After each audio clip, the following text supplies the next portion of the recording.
Claims outlined in a 151-page victim statement from a 2012 case against a therapist named Utah County Attorney David Levitt and several others. Alleging that we were guilty of cannibalizing young children and murdering young children.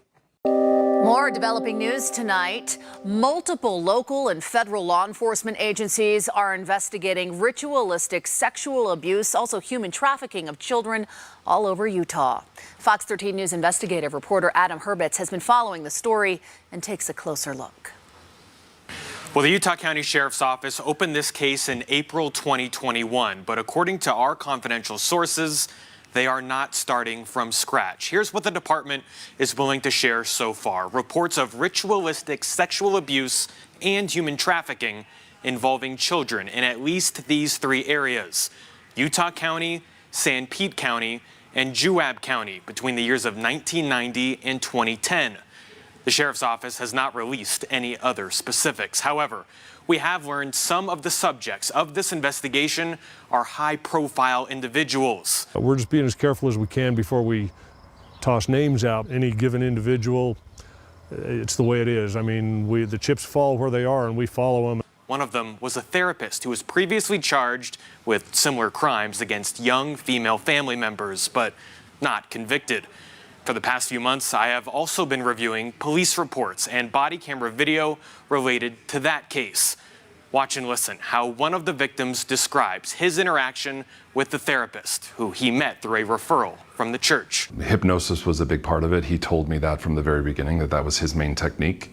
Dr. would say, "Do you want to be healed of your homosexuality or not?" And the answer was yes. Do you think this time it will be different?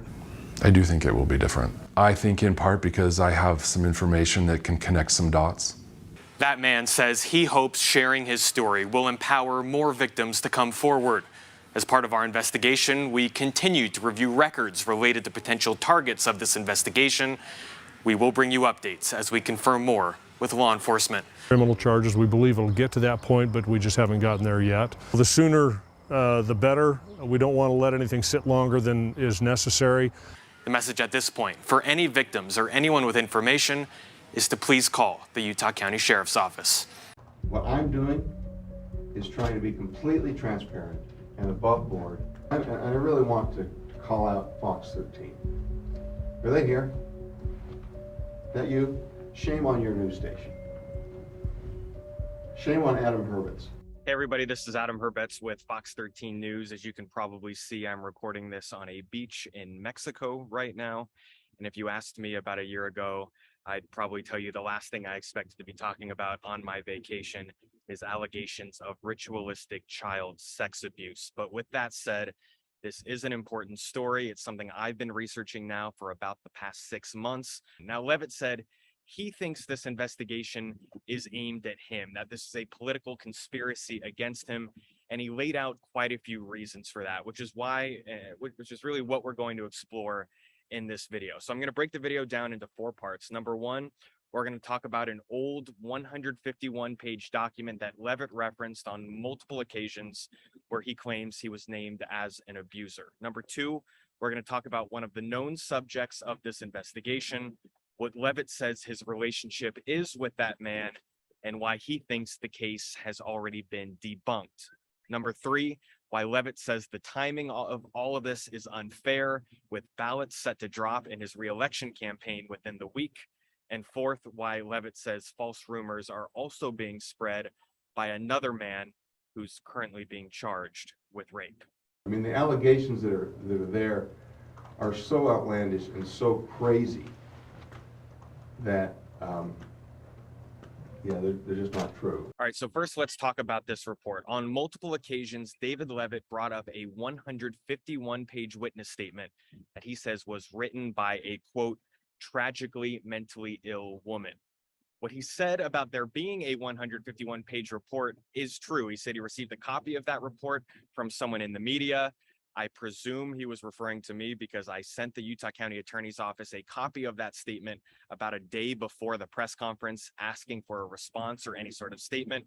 But what I have not done, and what we continue to not do at this point, is publish that report in its entirety, because Utah County Sheriff's Office has never named Levitt or anyone else in that report as a suspect. As he said, Levitt said, there's about 15 or 20 different people named in that report. The woman who wrote it accuses her family members and many others as being part of a ritualistic child sex ring.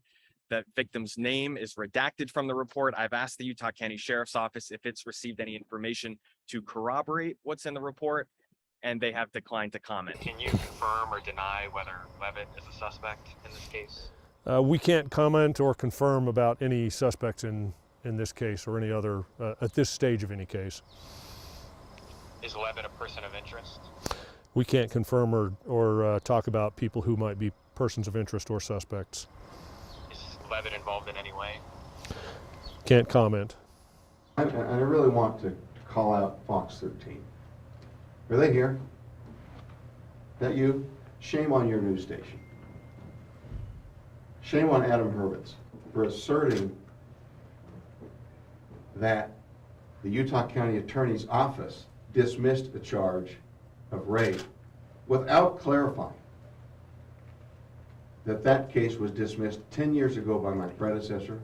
So in this clip, Levitt is referring to charges dropped against a therapist who he was friends with. Our sources have confirmed that therapist is a subject of this investigation, not necessarily a suspect or a person of interest, and that the Utah County Attorney's Office did dismiss the charge. By the way, we did try to clarify. Not only did we reach out to the office for comment, we also reached out to the prosecutor directly, and nobody was able to answer our questions. Levitt, though, is correct in saying that, yes, the charges were dropped by his predecessor before he was Utah County Attorney. But again, I know for a fact we did not mention in our reporting anything about Levitt or Levitt dropping charges. Obviously, that would be impossible if he wasn't elected yet to serve in that position. One update so far, the Sheriff's Office says it has already received at least 20 tips from the public about ritualistic child sex abuse in those three counties, Juab County, Utah County, and San Pete County, which means investigators probably have a lot of work to do. Again, they're not revealing any more details surrounding the evidence they have at this point, but we will stay on top of it and bring it to you.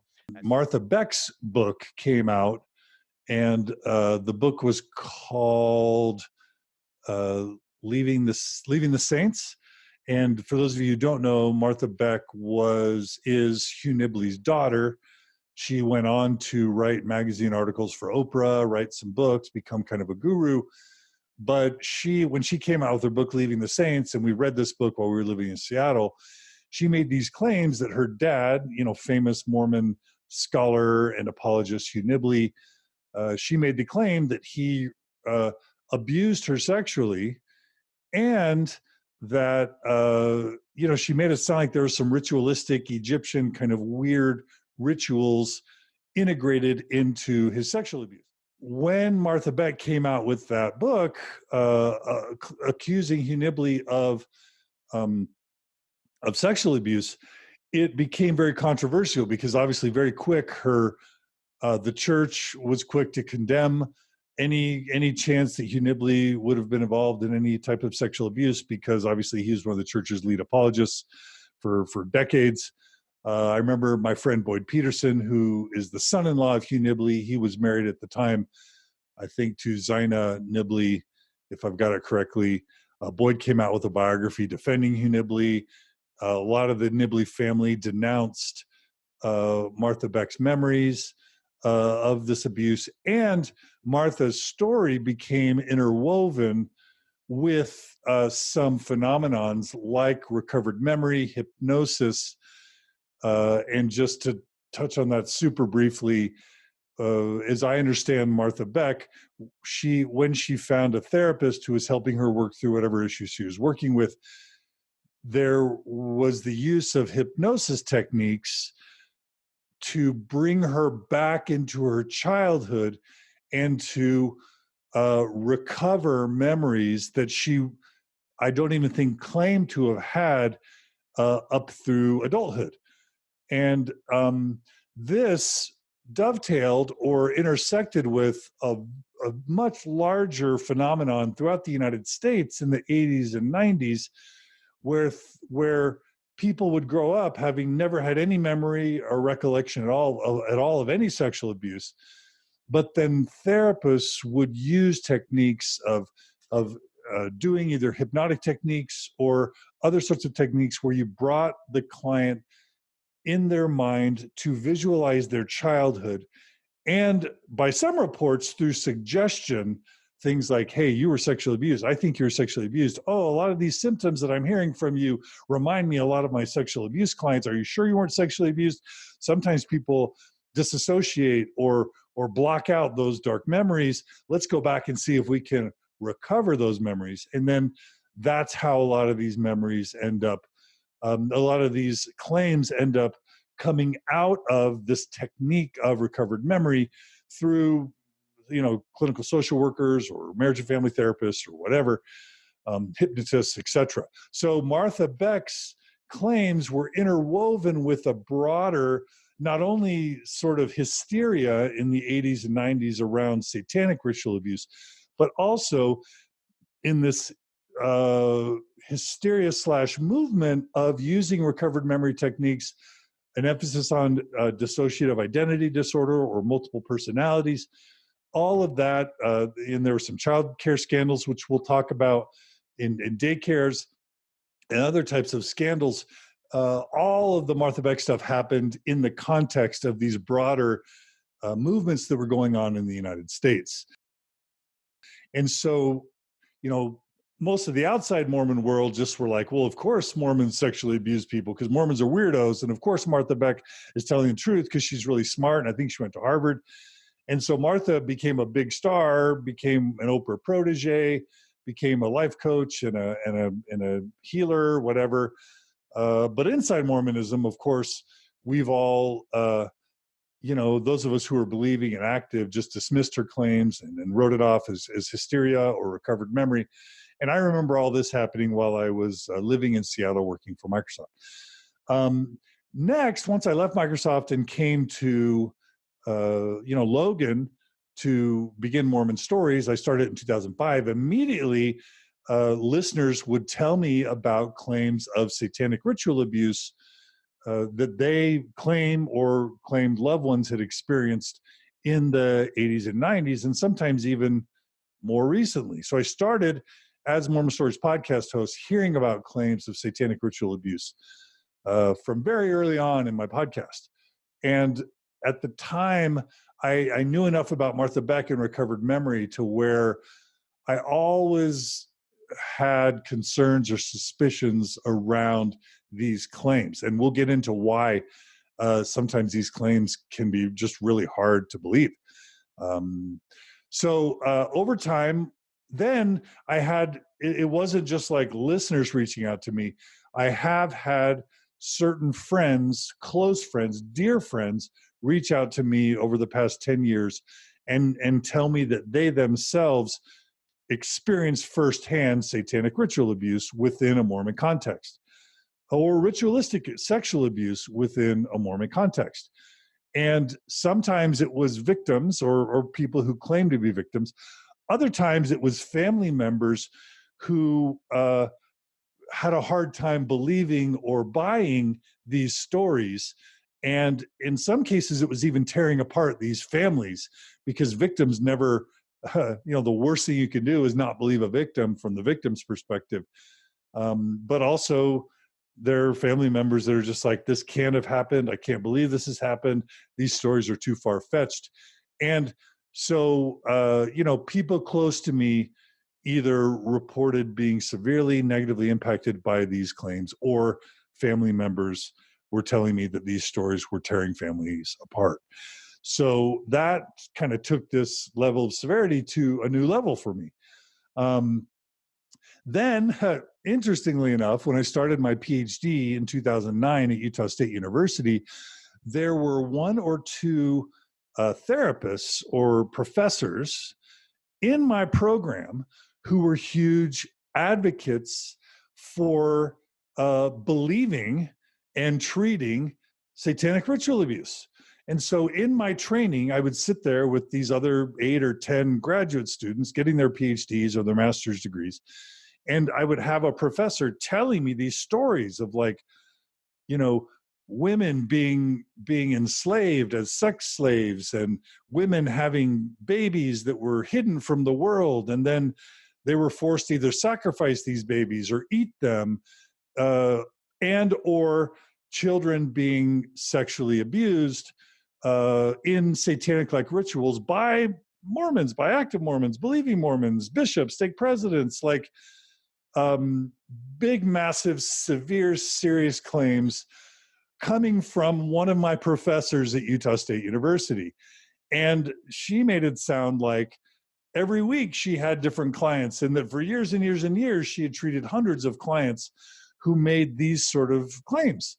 And so as a trainee, it's like really mind-boggling. Then when I was doing some clinical training with this one professor in particular, they started modeling for me some of these techniques of going back into people's childhood, having them envision their childhood, and then inquiring about sexual abuse and who's around, and are there any ominous figures that you can remember. And I'm not claiming that they were teaching me recovered memory per se explicitly, but there was a heavy emphasis on dissociative identity disorder, on split personalities. And there was a heavy emphasis on going back into childhood memories and seeing what could be harvested. And that was really troubling to me. And so I would go to other professors at Utah State University and say, man, some of these techniques are kind of really scary or potentially unethical. And a lot of these other professors were like, yeah, we don't like that, but this person has a lot of power and influence in the department, and so we're just going to leave that alone. And so, again, I was left with some exposure to this sort of thing. Then just randomly out of the blue, someone emailed me, a listener emails me and says, hey, you know that professor's name that I just told you all about here on Mormon Stories? This person was a therapist to my daughter for years, and after a couple years of therapy, they convinced my daughter that I had sexually abused her through recovered memory techniques. And, I have never sexually abused my daughter, and it's wrecked my relationship with my daughter. And so again, totally out of the blue, unrelated to any of the stuff. I'd never really talked about it on Mormon Stories that I can recall. I hadn't shown an interest in it.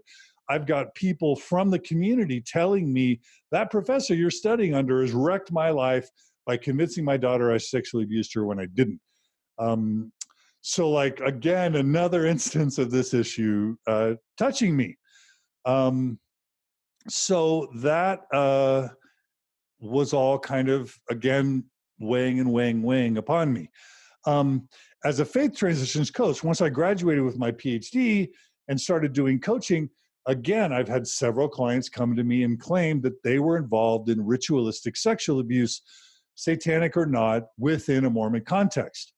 So again, more clients now, not just like listeners, but clients reporting it to me and wanting me to help them with the healing process.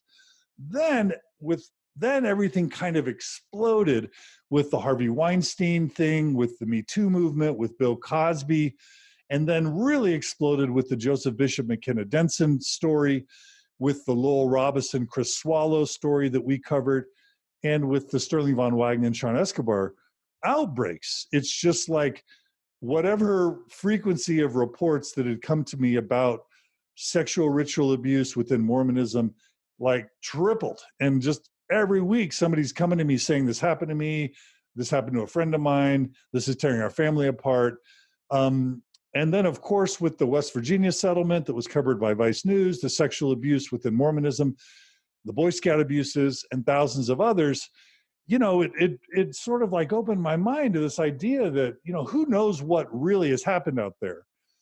But what we know for a fact is that Utah has rampant child sexual abuse, that the LDS Church has this long history of covering up sexual abuse, of discouraging family members from reporting sexual abuse to local authorities, of having Curtin McConkie field the phone calls from abuse victims and discouraging them from telling anyone or reporting this to the police, of protecting protecting the church and sexual perpetrators at the expense of victims. And in the case of people like Sterling von Wagenen or Lowell Robinson, rewarding pedophiles with like a mission presidency or a stake presidency, or in the Sterling von Wagenen case, being on a stake high council, or even being in charge of directing the Mormon Church's temple videos, even though they're a known sexual predator. And so, like, you know, and who would have guessed that the Joseph Bishop McKenna Denson thing could have happened at all?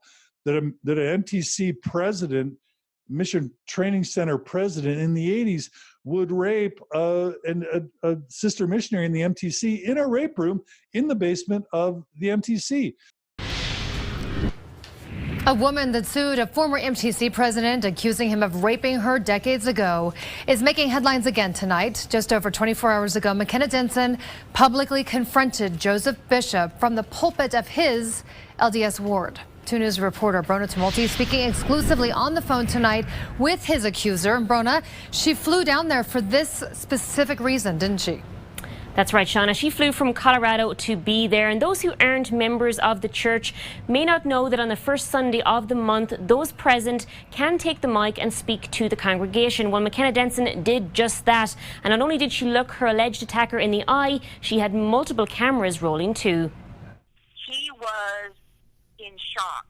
He just sat there and his jaw dropped, and I looked him right in the eye, and he looked at me, and then his son put his arm around him and was comforting him. McKenna Denson speaking exclusively tonight with 2 News after this. I'm a visitor. She flew to Arizona. I don't live here, I live in Colorado. To say this on Sunday. He was the MTC president in 1984 when he raped me in the basement of the MTC. Publicly confronting Joseph Bishop for the first time. Joseph Bishop is still an active card-holding member of the church. At the pulpit of what she says is the place where he worships. She took the sacrament while I was in church. Telling us she did this to warn others.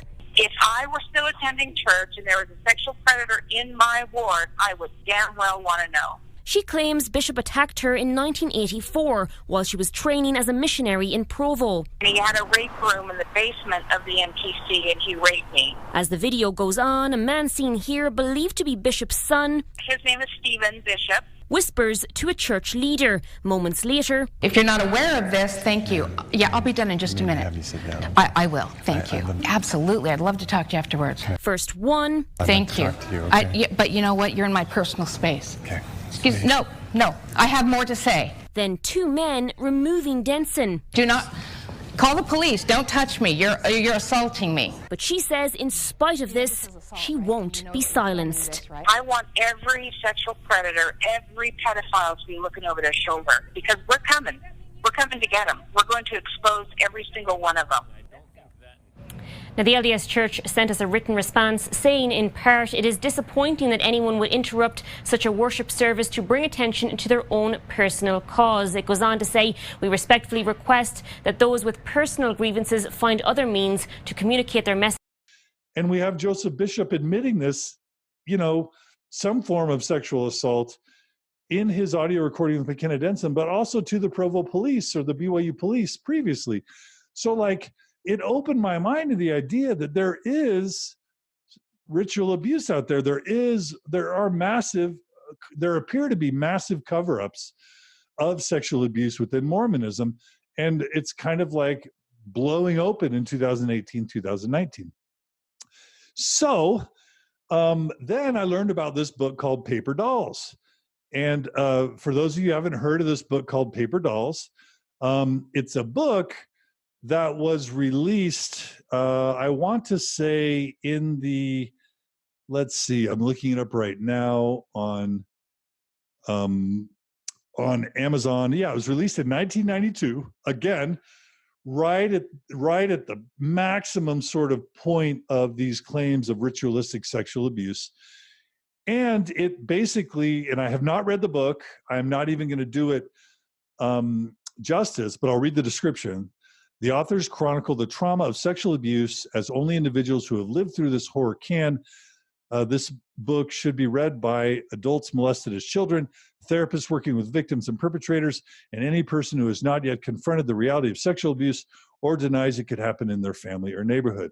And basically, this book goes on to talk about how they were the victims, and all the names are changed, but it basically tells the report of how in Salt Lake City, I don't know if it's Bountiful, North Salt Lake, or if it's the Avenues, but sort of along the East Bench Mormon corridor in the heart of Salt Lake City writ large, within actually entrenched elite Mormon families of wealth, of means, that ritualistic sexual abuse was happening.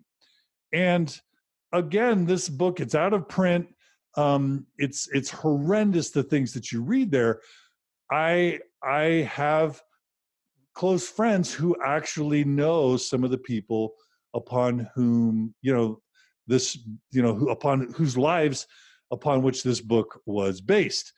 And it even goes so far as, through several people, that Russell M. Nelson, the current Mormon Church's prophet, that his daughter and son-in-law were characters depicted in this book, if I have that memory correctly.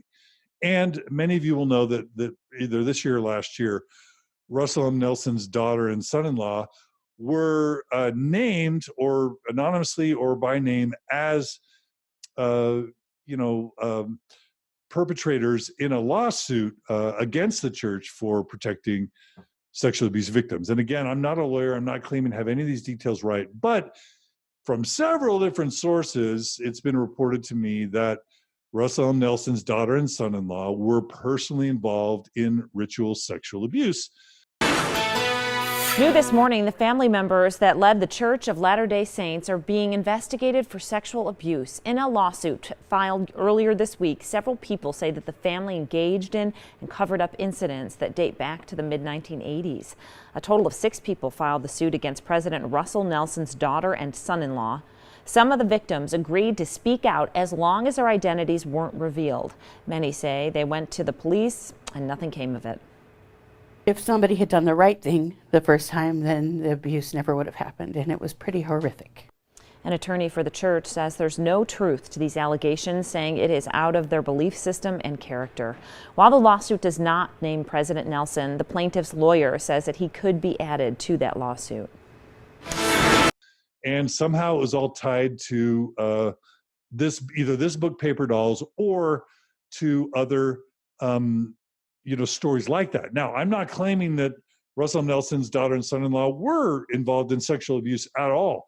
I'm claiming that these reports have come to me through multiple varied sources, and through people that I consider to be credible people. That doesn't mean that they always have their memories right or don't believe rumors, but it's a thing. And then some of it has even been tied somehow to Elizabeth Smart. So apparently Brian David Mitchell, who was he had abducted Elizabeth Smart and was her rapist. Somehow the rumors are, what I've heard is that Brian David Mitchell was involved in some of these ritualistic sexual abuse happenings in Salt Lake the years prior to him abducting Elizabeth Smart. Sunday is going to mark 20 years since Elizabeth Smart was kidnapped from her bedroom at Knife Point in Salt Lake City. She was 14 at the time and survived 9 months in captivity. Since then, she has worked to help other survivors of abuse. She started the Elizabeth Smart Foundation, which joined forces with the Malou Foundation earlier this year. In April, they hosted a summit in Salt Lake City to fight child exploitation and sex trafficking. We spoke with Smart there in an exclusive interview, and she reflected on her experience 20 years ago. We have to warn you here that some of the details are disturbing. It was the beginning of the worst 9 months of my life. This morning, a desperate search for a kidnapped 14-year-old Utah girl. In June of 2002, the lives of Elizabeth Smart and her family were changed forever. Elizabeth, one of 6 children, was sleeping in the same room as her 9-year-old sister when a man broke into the house and took her away. Here you are, 14 years old, supposedly in the safest place on earth, in your home, in your bed, and you wake up and there's a man there with a knife to your throat, and he takes you out of the home. What did you think was going to happen? What did you think this was? At first, I don't even remember having like thoughts of what it was in my mind. I mean, it was just complete shock. Smart describes the horrific 9-month ordeal that would follow. It took a terrible turn for you that very first night. Yes. Well, and I mean, after that, my thoughts did go to, he's gonna rape and kill me. And I even asked him that. You asked him? I asked him because as we got farther up into the mountains, I mean, he took me off any trail that we had been on. And I turned to him and I was like, if you are gonna rape and kill me, could you do it here? Because it was important to me that my parents know what had happened to me, that they know that this wasn't my choice, that they know that I didn't run away, and I wanted them to find my body. And so when I said that, I mean, I remember him looking at me and smiling and saying, no, I'm not gonna do that to you yet. Yet? You said that? Yeah. And that very first night, that's exactly what he did. I mean, within the first hour of being kidnapped. And you said it didn't stop with that one night. No. I mean, I was raped every day. It got to the point where I stopped thinking that I had hit rock bottom, because every time I thought that, he would come up with something new to make the situation worse. I mean, for example, the first day, he got me up into this hidden camp. He raped me. He chained me up. I thought, this is the worst. Nothing could be worse than this. Well, the next day came, and he started laughing at me, and then he forced me to go naked all day while I was still chained up, and he then thought it was even funnier to make me watch him have sex with his wife and be like, this is what you need to do. You need to know how a man and a woman, how a married couple have sex, so you can do this to me. And if you don't, you have to stay naked, and you won't get anything to eat, and you won't get anything to drink, and you won't be able to sleep until you watch this and until you fulfill me afterwards. So once he finished having sex with her in front of me, then he expected me to perform in the same way. Smart, who was raised in a conservative Christian community, says the trauma didn't only affect her physically, but emotionally and spiritually too. I felt destroyed. What was your method on how you were going to survive? What did you do to survive? I mean, the most important decision I made happened that first day that I was kidnapped. I decided I was going to do whatever it took. It didn't matter what it was. I'd do whatever it took to survive. And in that thought process, that was followed up by, if I don't want them to kill me, then I should probably be as nice as I can. I should probably do everything that they tell me, because maybe if they do that, they'll like me. And if they like me, surely it'll be harder to kill me. So, by last year, several of these happenings got reported to the news media, ABC, CBS, NBC, Vice News, lots of different media outlets. And there was, and because of the Spotlight movie about sexual, cover-ups of sexual abuse and pedophilia in the Catholic Church, because of Harvey Weinstein, the Me Too movement, Bill Cosby, and all that stuff, because of Joseph Bishop and McKenna Denson, all of these things generated a lot of interest in the news media covering these types of stories. So many reporters, it seems, showed interest, even came to Utah, even conducted a ton of interviews. And in several instances that I was personally aware of or involved in, stories of sexual abuse, stories of sexual abuse cover-ups by the Mormon Church, and even stories of satanic ritual abuse all got intermingled and reported to these news reporters.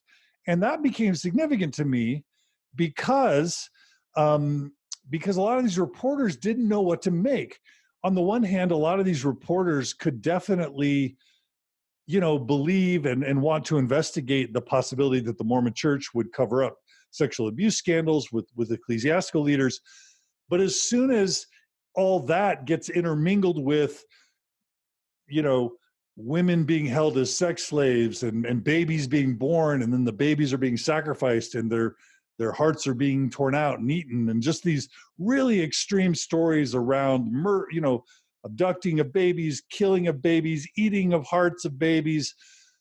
Journalists get like overwhelmed, and it starts to sound crazy, a lot of these claims. And that's difficult because then, there's always the risk of whatever legitimate claims there are that are out there. If they're intermingled with these other claims, there's always the risk that legitimate claims of abuse are completely ignored because they become associated with some of these other claims that are viewed of as completely crazy and scary. Top prosecutor and sheriff sparred publicly today in a bizarre series of news conferences. County Attorney David Levitt called for Sheriff Mike Smith to resign if, as he suspects, an investigation Smith announced this week is politically motivated. KSL investigator Daniela Rivera joins us now to explain. Danny? Well, the Utah County Sheriff's Office announced yesterday they're investigating claims of ritualistic child sexual abuse from decades ago, and they called for victims and witnesses to come forward. They did not release any names or point to specific cases, but today the county attorney did. David Levitt shared in a news conference that he is named in a victim statement from a 10-year-old case. That the Sheriff's Office is using its position for political gain. Claims outlined in a 151-page victim statement from a 2012 case against a therapist named Utah County Attorney David Levitt and several others. Alleging that we were guilty of cannibalizing young children and murdering young children. The case was dropped. Levitt says he never knew about the statement naming him until a reporter gave him the document yesterday. The same day, the sheriff's office made a vague announcement calling for victims of ritualistic sexual child abuse between 1990 and 2010 to come forward. Now, Levitt calls that effort a political attack. Why is it occurring 7 days before the ballots drop in my election? Levitt now calling for an investigation into the sheriff's office, accusing law enforcement of leaking the victim statement. And if there is such a link, then I call upon him to resign. And taking aim at the woman who named him years ago, over and over repeating this claim about her mental health. By that tragically mentally ill woman. How dare you? These are victims of crime who have mustered the courage to come forward. And this is what we call them, is mentally ill. Utah County Sheriff Mike Smith holding his own news conference a couple hours later. He released a lot of information. He did. That we never would have released. He notes Levitt is the one who publicly attached himself to their investigation. And they intend to continue forward, along with several other agencies involved, including the FBI. But they are not naming who they consider to be suspects. Again, we won't be intimidated by Mr. Levitt, by his attempts to derail our investigation. We will continue to do our jobs. Levitt insists the fact that the old case was dropped signals the claims were baseless, but admits he has not reviewed it himself. This case was dismissed almost 10 years before I took office. And you have access to the case file then, correct? I can find it. Yeah, it's in the archive someplace. Have you not looked at it? No, it's going to take several days. Meanwhile, the sheriff says their investigation is based on more than one person's word. There are multiple victims involved in this case, and there are multiple victims corroborating information between their accounts. The sheriff says his agency did not release any documents related to the investigation, but the KSL investigators did obtain a copy of the victim statement, and we did so through a public records request to the Provo Police Department. Dan and Deanie? A lot to still sort out on this one, Daniela. Thank you.